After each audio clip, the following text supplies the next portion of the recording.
What's up, guys? I am here with my new coffee table, which has a few features on it that will make us a little bit more productive here, being able to use our laptop, and also has some storage here too. So lots of cool features with this thing.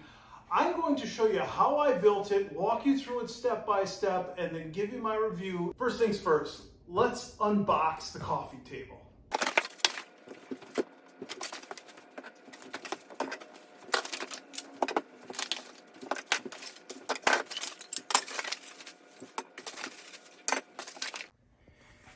All right, so here are all of the parts, and I have to say, it was packaged well. Corners are preserved by these plastic pieces. Feels like it's a solid piece of, it's laminated particle board or composite board, but it looks like a pretty authentic wood grain, right? Speaking of fake wood, here's my flooring. And the metal pieces, solidly built. We have the drawer pulls. Everything was pretty solid. So the directions say it's a two-person job with 60 minutes. I'm only one man, and I'm not seeing 60 minutes worth of work here.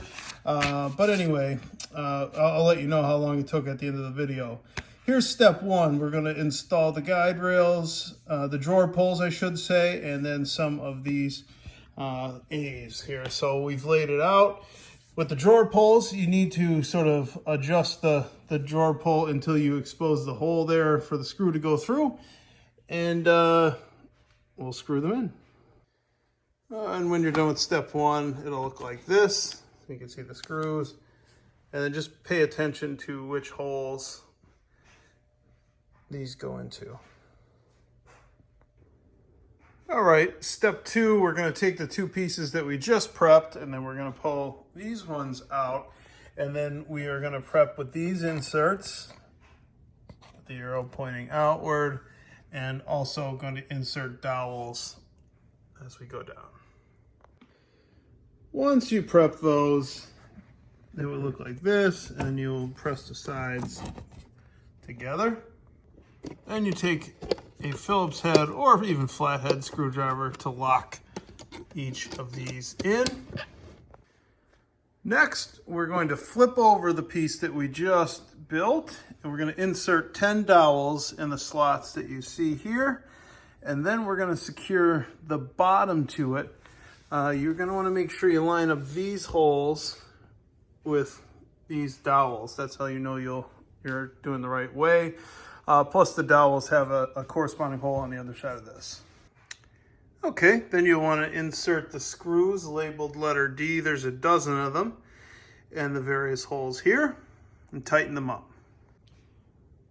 Once we've finished completing that step, we're going to build the legs and support.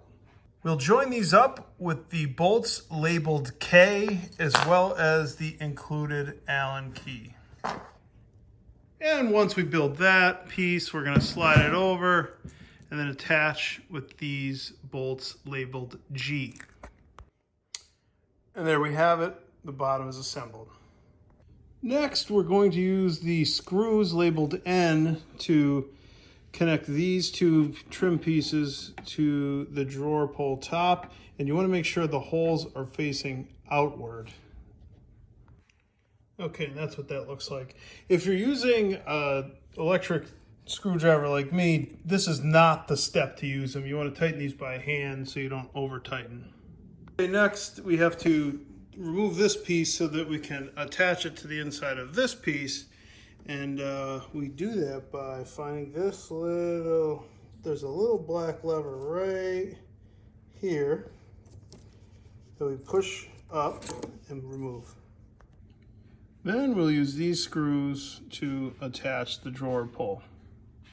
Okay, once that's done, we will hopefully just nice and easily slide that in. I heard the drawers click. And there we have it. Okay, then we're going to prepare the lift up top by installing these hinges, making making sure that the bevel is facing inward. Then we want to take the hinges, set them in place like so, and then we'll fasten them with 12 screws.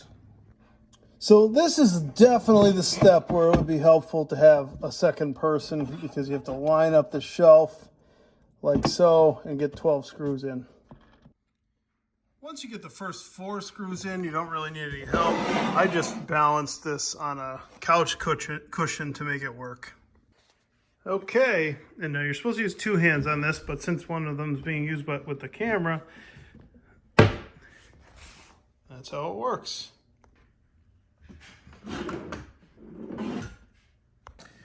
And finally, one thing I missed earlier on was to simply install the feet, the leveling feet on the bottom here.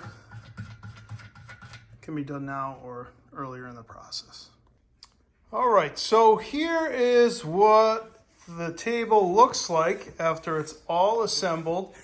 This area as well can be used for significant storage. And I have to say, this is set up at the perfect height to type at while I'm sitting on the couch. Overall, I really like this table. It gives us plenty of storage. It gives us a whole new type of functionality in our living room where we can be productive. The kids can do their homework. I can do my videos, and really happy with it. It was pretty straightforward. It took me about 45 minutes to assemble, mostly because I installed one of the boards backwards. Be careful where the holes are in the photos. The photos are very good in the instructions. They're not very wordy, but if you do follow the photos and the instructions, you'll be just fine. So this is a cool little table. It's solid. It's made of really decent materials. Solid piece, and I expect it to last for quite some time. So it's compact, it's modern, it matches our floor and decor perfectly, and I imagine it would match with a number of other decors given the neutral tones in it. So really nice.